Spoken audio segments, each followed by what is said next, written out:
I think so often people are used to the comfort of what is, and they don't want to take the risk of the unknown. That was a big pivot for you. The entrepreneurship is so unknown. There's no cookie cutter way of handling it. Not just stepping out of 9 to 5 into doing my own thing, but also moving country. I kind of had the same approach of what if?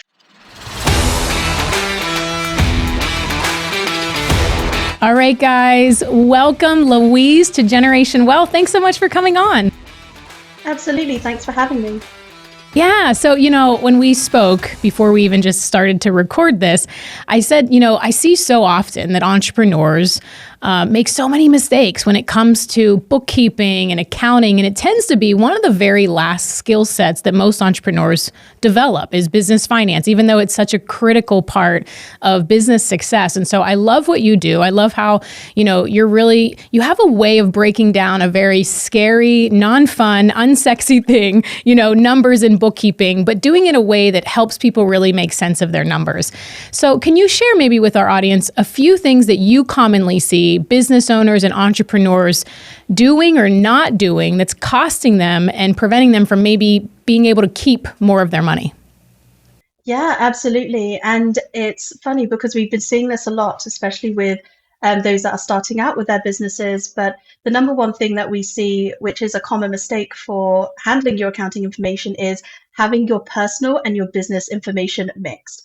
And I think, when you first start out, people typically use their personal accounts to handle transactions. And that's okay if you're, waiting for your business bank account to set up. But there really is a point when you start to, bring in sales, have more expenses, where you really need to separate this out, because it can get really confusing in terms, especially if you're starting to connect accounts to your accounting system, kind of how to categorize everything. And if everything's in there and it's all muddled, it can really make your financial position confusing. I think mainly it's because, if you have too many expenses in your business, then you could be showing like less taxes than you need to pay. But also if you don't have enough, you might be paying too much taxes. So I think it's really making sure that what's going through your business and your business financial position is truly related to your business activity. So you can see a true depiction of how your business is performing, and just keeping it very organized, I think, is the first step when it does come to managing your numbers. Yeah, and there's also a lot of risk that comes along if you don't do that. And I think that a lot of people don't realize, because we always think the horrible things may never happen to us. But can you maybe speak to, why not only is it to have an accurate picture of your finances, but what it prevents you against keeping those two accounts separate? Yeah, so I think that, first and foremost, from a tax perspective, if you ever do get flagged for an audit, the IRS is going to be looking for those specific things. It's like they're going to go through your accounting system and find out, okay, are these true business expenses? Because if you're reporting too much, you may be not, like I said earlier, not paying enough tax. And so really wanting to make sure it's very clear if someone was going to get audited on what is actually going through your business. Because also if you have your personal going through there, you could be showing less profit than you're actually operating at, or you may be showing too much profit than you're operating at. So you really just want to make sure it's clear on what is actually going through, because it does have an impact on when you're reviewing your numbers. And is it something like when, someone starts out, they think that, they can do it themselves, right? Like I hear that all the time. It's like, I'll do my own QuickBooks, I'll do my own accounting. And is there maybe a line where, whether you're a certain revenue line, that might be okay to do, but then what's your recommendation that as someone's starting to scale and grow, that they should either look for an outside firm or bringing in-house, either way? Is there like a certain cap that you tend to look for that someone should really get a professional? Yeah, I get this asked a lot, actually. And I know, yourself included, and myself, it's very much around the data. But this is an answer which it's really not about the data. So when someone asks, like, when should I get a bookkeeper? My answer is when you no longer want to do it. I think everyone in their business is capable of doing that bookkeeping, making sure that is, as long as you're giving it the attention and maintenance. But it's really when you no longer want to do your bookkeeping yourself and want to hand off, so it frees up your time. When I started my business, even as in a bookkeeping firm, the first hire that I actually had in my business was a social media manager. I didn't hire a bookkeeper or an accountant, because I knew that was an area that really did drain me. It wasn't something that I was, wasn't an area of my genius, and it took a lot of time and a lot of effort, and it just wasn't something that I was great at. And so to free up my time, I actually hired marketing over an accountant to help me with execution because I knew I could do that. And that's kind of where my area of expertise is. So it's really when you no longer want to do it yourself, but also when your business can afford to cover that commitment, because like everything else, it is still an expense in your business. Yeah, and you just brought up a good point because you said that your first hire was a social media person, right? And I don't know where this came from, but probably I'd say a couple years ago when I first started just showing up online after I exited my last company, I kept hearing people say like, your first hire should be an assistant, your first hire. And I'm like, no, not really. Like that is some bad, in my opinion, that's some bad advice, just saying blanket statements that you should hire an assistant as your first hire. Because what if you're really great at that sort of admin tasks and now you're going to hire someone and you have to go do something else?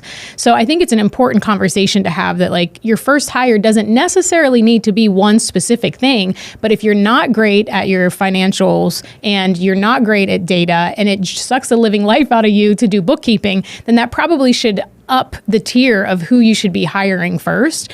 And I do think also that it's one more skill set that entrepreneurs are trying to learn and do. And honestly, it's pretty reasonable for business owners to have an outside bookkeeper because it frees you up to do more of what you actually should be doing, which is generating more revenue and sales for the company. So I think it's important too to realize that support activity as opposed to income producing activity, and make sure that you're not trying to just run a business by doing support activity, but you actually do what you need to do, which is marketing, sales, and generating revenue for the company. Absolutely, because as business owners, you're especially starting out, you're wearing all the hats. And so it's really deciding which hat do you want to keep and which hat are you wanting to pass off. And I think there's also a difference between, I mentioned that, whenever you no longer want to do it, but if you are going to do your bookkeeping, making sure that you are giving it the attention and the maintenance that it needs. It's not something that you can somewhat just figure out. I wouldn't Google my way through trying to figure out bookkeeping. However, if you've got, if it's something that you do enjoy and you are able to maintain it correctly for your, personal or like business review and then taxes, absolutely keep it. But if it is something that, you're just not sure about, you kind of do it once a quarter, definitely looking to get that extra support to make sure that it is accurate, I think is the key to making sure that the information's accurate, but also you use it in your business too. Yeah. And I think so often I've seen, founders they'll, okay, fine, I need a bookkeeper. And then they'll go hire someone, but they don't know exactly what to ask the bookkeeper for. Right? Because it's not just a passive thing where you're handing it off. In order to really understand the data and to make better decisions in your business, you want to make sure that you're getting the accurate reports. And not all bookkeeping firms are made the same way. Like some of them are just better than the others, just the way that it is. So if someone's currently working with someone or they're looking to get to a firm, obviously outside of yours, what's one thing that you would recommend that they got to make sure that they ask to get clarity on, whether it's monthly or quarterly, to start seeing that visibility in their numbers? Yeah, I think if I may actually answer in who you look for first in providing that information, because there are a lot of bookkeepers, accountants, tax preparers, and I think the titles and the roles are kind of blurred into I need an accountant and they kind of just do everything. But there is different roles within the finance capacity as well. So a bookkeeper will primarily just handle your transactional information, making sure your accounting system is up to date. And then an accountant kind of provides a little bit of a higher financial review. And then a tax preparer kind of handles taxes. Do they always handle your accounting system? Some do, some don't. So really when you're engaging with someone, asking them exactly what do they cover. And also the two questions I typically would share is, what is their experience? It doesn't necessarily mean education, but what's their experience with handling the different accounting systems or the different industries? Sorry, which is my second question is, what industries do they typically look after? So we have ones that we are very familiar with, but for transparency, if someone came to me saying, hey, Lou, do you do medical billing? I wouldn't be a client that would work with me. I just don't have that experience in that industry with that type of billing. So really understanding what their experience is in the industries they work in is really important to be able to help then answer, well, what information can they provide me? So for us, we typically deal with service-based businesses, primarily those in the creative space. So we're able to also provide time reports and utilization because we are familiar with that industry. So it's really understanding what is the accountant can help provide what metrics you need for your specific business model and industry. I love that. So to recap, it's like, what's your expertise, right? Are you a bookkeeper? Are you accountant? Are you a tax preparer or a tax strategist? And then what's your experience as far as industries? Just to make sure, like if you're a product-based business and you talk to someone who's never done that, they may not quite understand the depth of what you need reporting for cost of goods sold or different UPCs or anything like that. Absolutely. So it's really having, asking those questions and making sure, first and foremost, to be quite honest, making sure that you're comfortable with the person you're speaking to. I think, you're sharing quite a vulnerable area of your business. It tells you everything. I say you can never hide anything from your accountants. We're going to find it. We'll see it come through. And I think you want to make sure that you have, and it could purely just be coming down to chemistry, just making sure that you're comfortable having these conversations with the person that's going to be handling this vulnerable area in your business. Yeah, it's so true. It is a real vulnerable area. Is there something that you can say, like, as far as bookkeepers, accountant, there's all of these different roles. I personally, and it's okay if you disagree with me, I always personally prefer a bookkeeper that's separate from an accountant, as far as a small level, that's separate perhaps even from a tax strategist or even a fractional CFO, depending on the size of the company. What is your preference? Do you like one person to do it all? Do you think there's value to that, or do you like a multi-tier approach? I agree with your insight onto it. I think it's important to have separate. I think people, like I said earlier, kind of group accounting as one like function and role. And typically, yes, in a company, there's like an accounting department, but within that, there is a segregation of duties. So if you do have a tax preparer and they're also doing your bookkeeping, really what you're having in that relationship is someone that's preparing your financials and then auditing their own work. So I think sometimes it's just having that like checks and balances of having someone who's creating the work and then or creating the financials and then someone who's somewhat checking it for taxes, and you've just got two different perspectives as well that can provide support to you in that business in that way. So, and if something happens to one, you still have someone who still has information about your business and can continue working with it. So I think I personally prefer to have them separate, so you can get the expertise in each area. Yeah, I love that. Can you talk a little bit about, because I know this wasn't your whole world for, your whole career. You came from another type of industry and now you're doing this. Can you talk a little bit about what you did prior to starting your business and what made you transition to helping more business owners?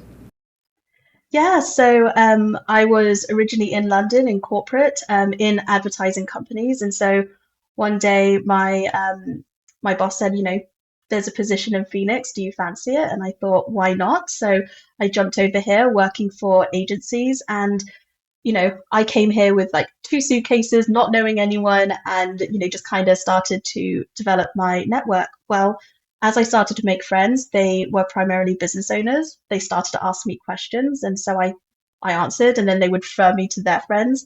The next thing I knew, I was, I had a business, I had clients, and it's something that I really did get a lot of joy out of. And so just kept continuing and following that. And I say to, anyone asks or myself, I was like, if I was still in the UK, would I have my own business today? And I don't think I would. And I think there is something, and I can't speak for the rest of America, but in Arizona, there's such an entrepreneurial vibe. And it's once you're in it, it's very captivating. And I think that kind of led me down a path of this is what I need to do. This is what gives me so much joy. And it kept growing and growing. And don't get me wrong, I have loved my 9-to-5 roles. I've gotten so much out of it. It's given me different perspective. But being able to then take that experience and help apply it to the smaller businesses and entrepreneurs and those starting their businesses, I think that's really, being able to provide that experience and expertise to them is really the direction that I'm wanting to go with now. And that's not to say corporate is the wrong way and entrepreneurship's the right way. I think just for me now, that's kind of the direction it took me.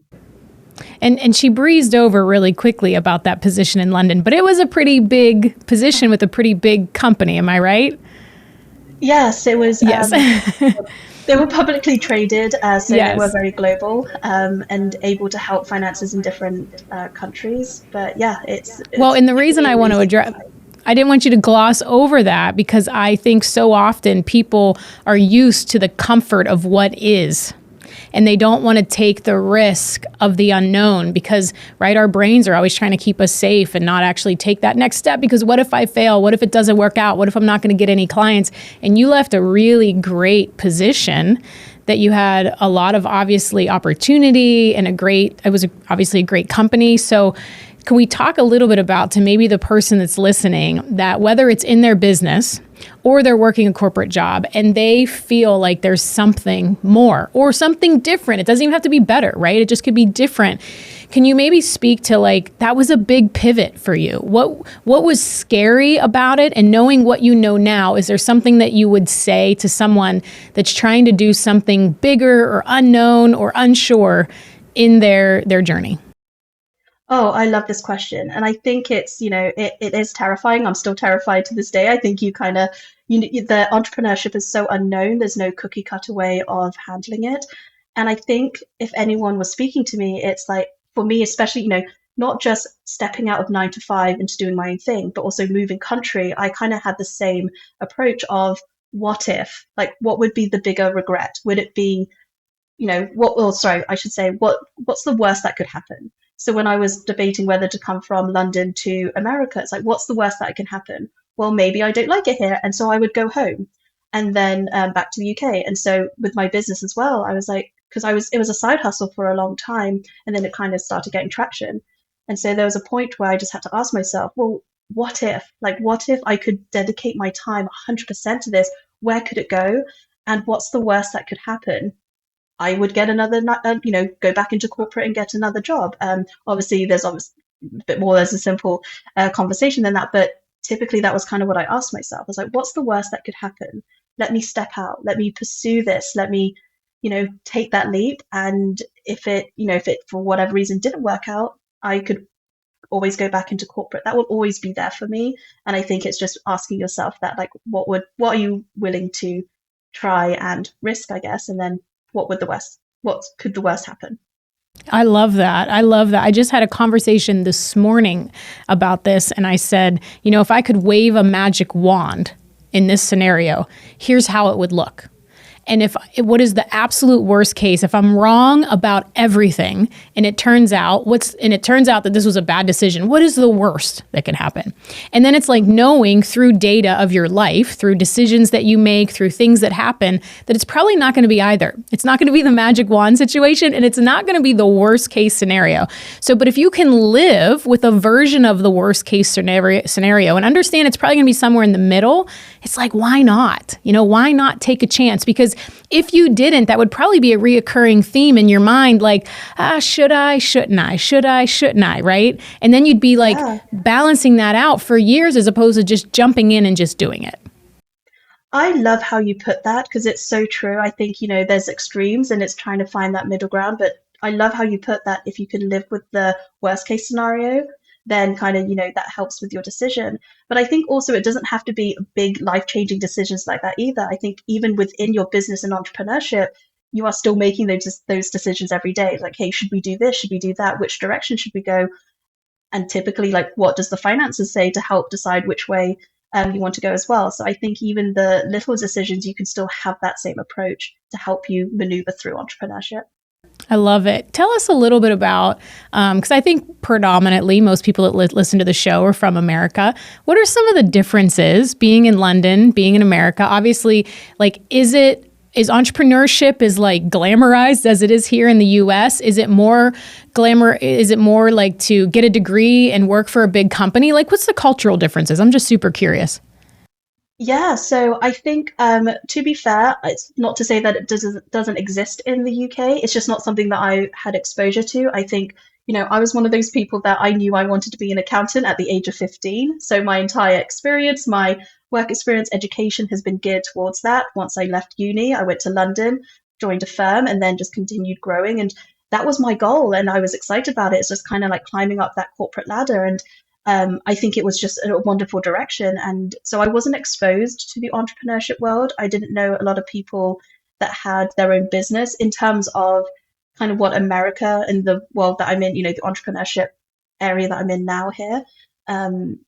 but yeah, it's very different. And I think it's not, like I said, it's not to say one was right and one was wrong. I just think in England, I don't think I would have had my own business, and not because it wasn't of interest, just it wasn't kind of my path at that time.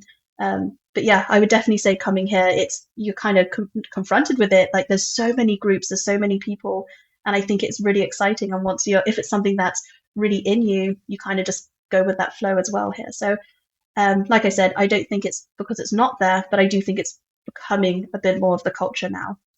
Yeah, I love that. If a business owner that's listening, an entrepreneur that's maybe doing their own books or have someone in-house that's doing them or working with a firm, are there a few forms, a few reports that you always think are like these, if you do nothing else, look at these? You know me, I always call it the State of the Union meeting. I addressed it in my book where we review some financials. And I always talk about the same ones. I say the balance sheet, the P&L, the cash flow statement, if you have any shareholders, of course, with most people don't, your POS statements. But I always wonder, is there something I'm missing? What else would you tell people to make sure that you're reviewing at least on a monthly basis in order to understand your numbers more?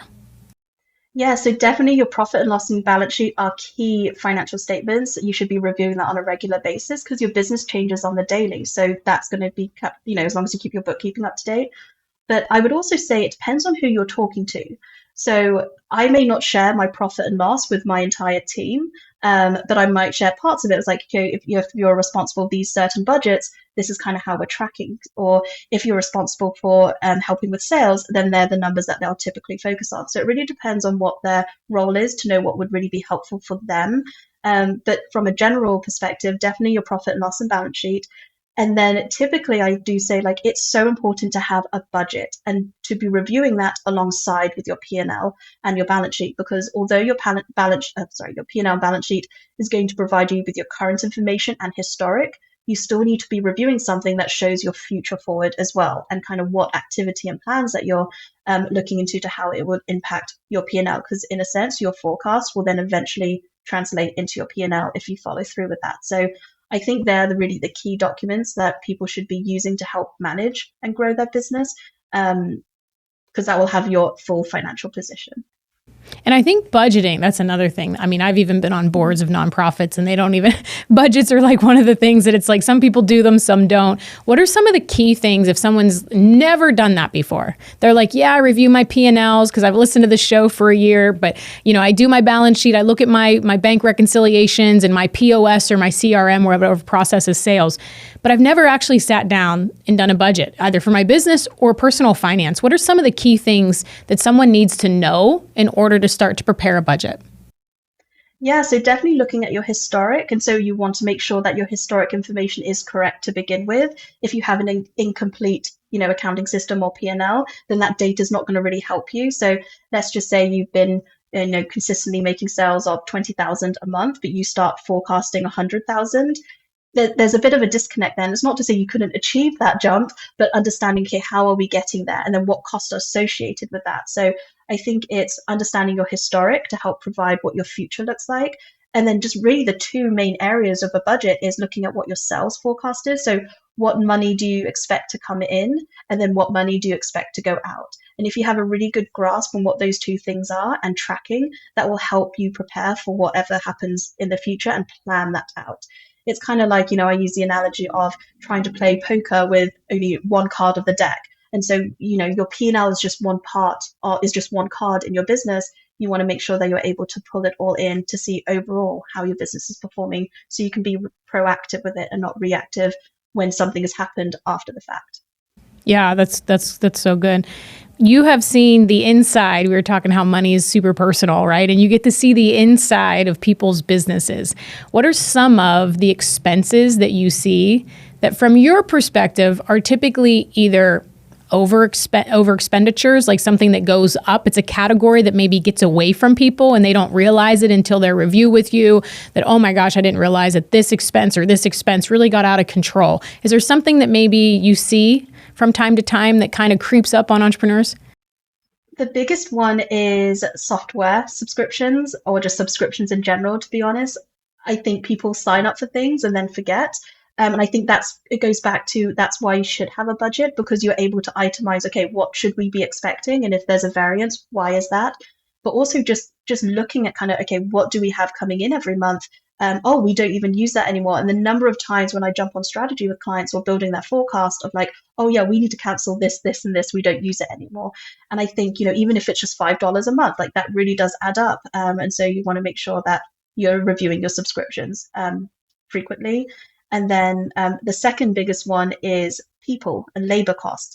So not to say that you can't grow that, but it's just more making sure that you are keeping control of, because there's a fine balance between wanting to bringing in sales and wanting to make a profit, but then also having the resource to be able to execute what you're delivering. And so that one is a big, especially when it's such a big area for service-based businesses, really keeping control of that to make sure that it's in line with what your sales are doing.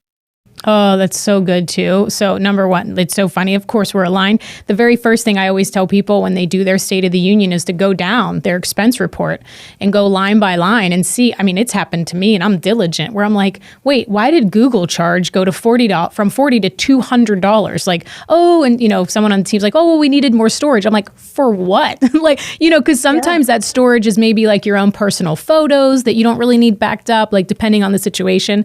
So that can creep up. But for people, I always say, there's ROI. I always say too, which I don't think this is an actual KPI, but it's one I measure. It's ROT, return on talent. Like when you have someone inside of your business that, whether it's a support staff or income producing staff, like making sure that you're actually valuing what that dollar amount is, that you're getting a return on that investment, because people, just like an investment, you have to make sure that the business is making money to not just support it, but to sustain it. I see this happen all the time, and payroll will, go from whatever, 25,000 in a company to 40, and they don't even realize it because they're not measuring the return on the talent as well and how that factors into the business. Absolutely. And especially when you're a service-based business, what you're selling is time. So if you're not managing and tracking your time, it's kind of like you're selling teacups and just not sure where the inventory is going. It's very similar to that. And so really wanting to make sure we go back to the metrics and the data, but to take it a step further back, making sure that that data is accurate with having the infrastructure in place with your financial or business information that you can rely on that data to then make those decisions, as you mentioned. Yeah, that's so good. And you know what I also think, like if somebody manages to get their bookkeeping right, typically they don't have their forecasting or their budgeting right. Like it seems like one or the other is always off. I don't know why that is. I don't know if it's just because one's kind of measuring and one's future. I kind of like how you said one's past and current and one's future forecast. So if someone is like, you know what, I have my bookkeeping down, but I have never done a financial forecast. I don't actually project my sales or budgets. And this can actually happen in personal finance too, but I know you work exclusively with business owners.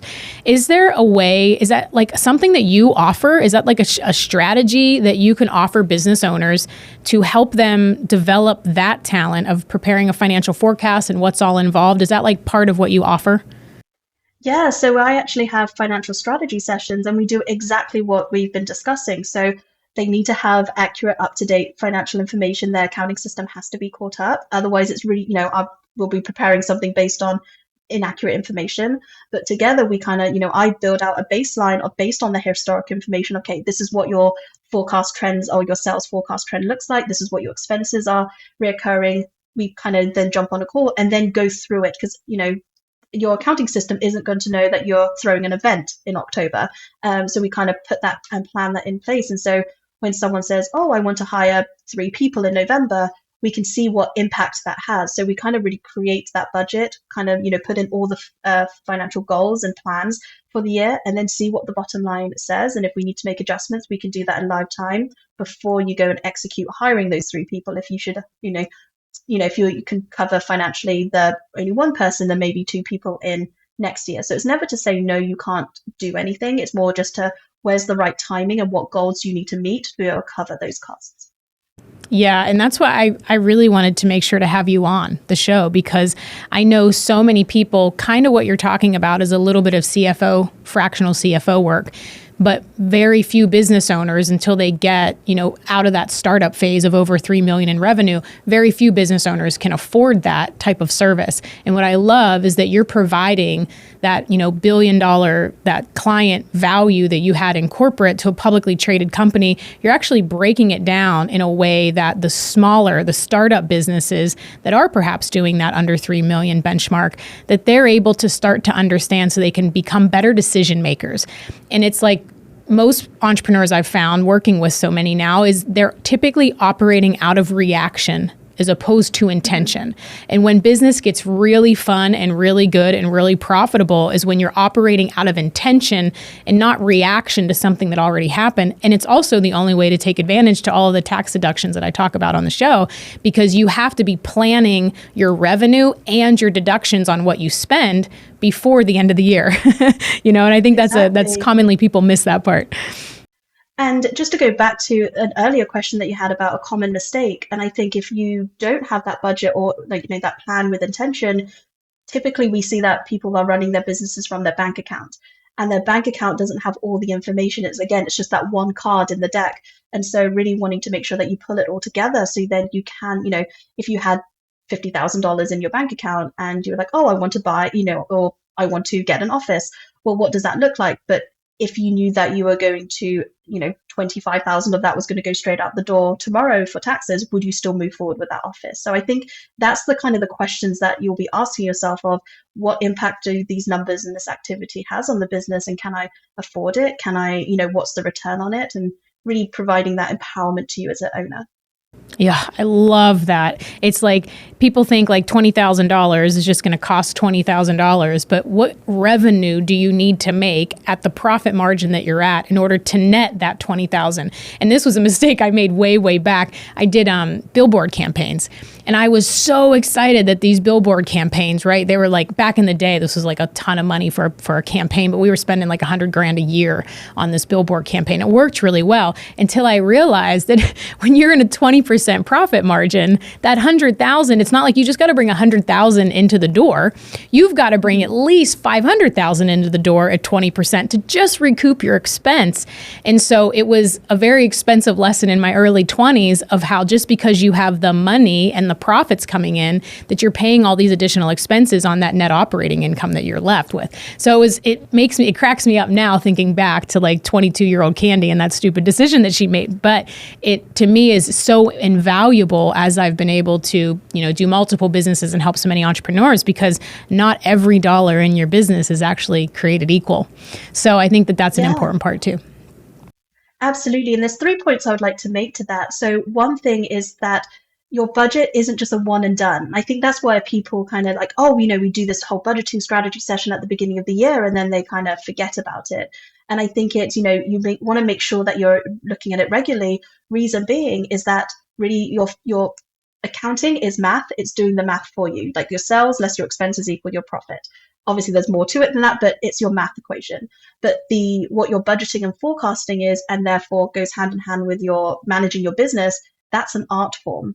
Because the interpretation of your numbers is going to be different for every business. You both could be making 20% profit, but that number could mean completely different to one person who is just a solopreneur operating out of their home, or a business owner who has 20 employees and has a building. Those numbers are going to be very different, and the strategy around that on what the growth is going to be different. So that's why, people say like, oh, I'm not very good at math, but it's not math because your accounting system does that. You just need to keep it maintained, but it's an art form in interpretation of how you want to operate your business. And that's where your forecast and your budgeting comes in. I love that. Well, you and I, we could be talking about numbers all day long, and I would never get bored, and I'd have tons of questions. But for your time and our audience time, can we let them know, how can they get in touch with you? How can they find out more about what you do, these incredible financial strategy sessions that you offer? Let us know where to find you. Yeah, so my business is called The Finance Agency. My website is thefinanceagencyllc.com. And we're on Instagram as The Finance Agency. And on the website, you can, book a call with me to get more information. There's also forms you can fill in if you just want to submit for one of these sessions. But yeah, that's where you can find me. Awesome. All right. We will link all of that up in the show notes. Louise, thank you so much for coming on. And I could also listen to you forever with your accent. I don't know. I know so many Americans are just like, can she just talk all day? Thank you so much for what you do for business owners and who you are. I appreciate you coming on. Absolutely. Thank you so much. This is wonderful.